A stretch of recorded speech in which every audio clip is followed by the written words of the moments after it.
अरे चेला पूछबे तेहर बताही पवन दास मोर नाम। चेला पूछबे तेहर बताही पवन दास मोर नाम। डुमरी नदिया के पारे मगोरी हावे रजगा मार गाँव। डुमरी नदिया के पारे मगोरी हावे रजगा मार गाँव।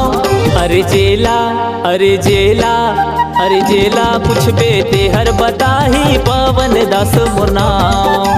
चेला पूछबे तेहर बताही पवन दास मोर नाम हे।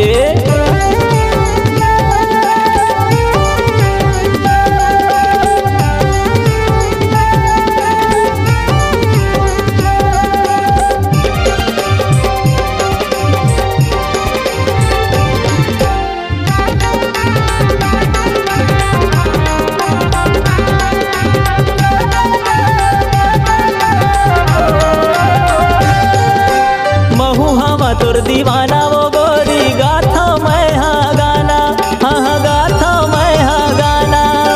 पवन दास मोर नाम है गोरी ओमपुर है मोर थाना। पवन दास मोर नाम है गोरी ओमपुर है मोर थाना। डुमरी नदिया के पारे मगोरी, डुमरी नदिया के पारे मगोरी आवे रजगा मार गाँव। अरे जेला अरे जेला अरे जेला पूछबे तेहर बताही पवन दास मोर नाम। जेला पूछबे तेहर बताही पवन दास मोर नाम।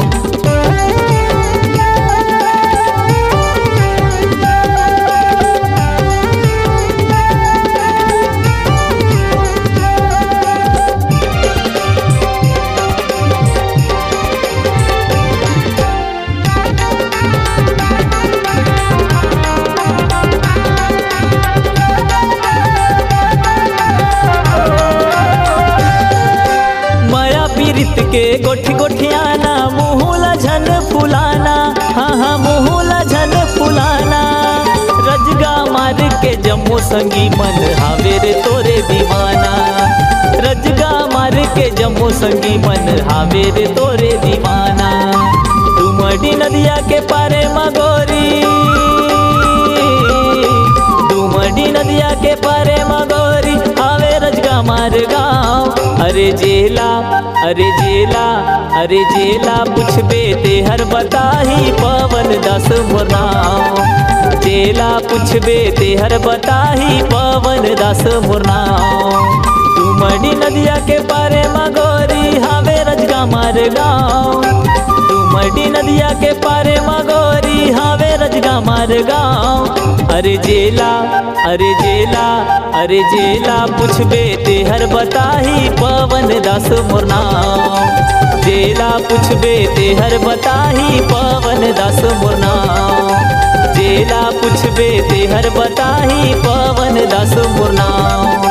जेला पूछबे तेहर बताही पवन दास मोर नाम।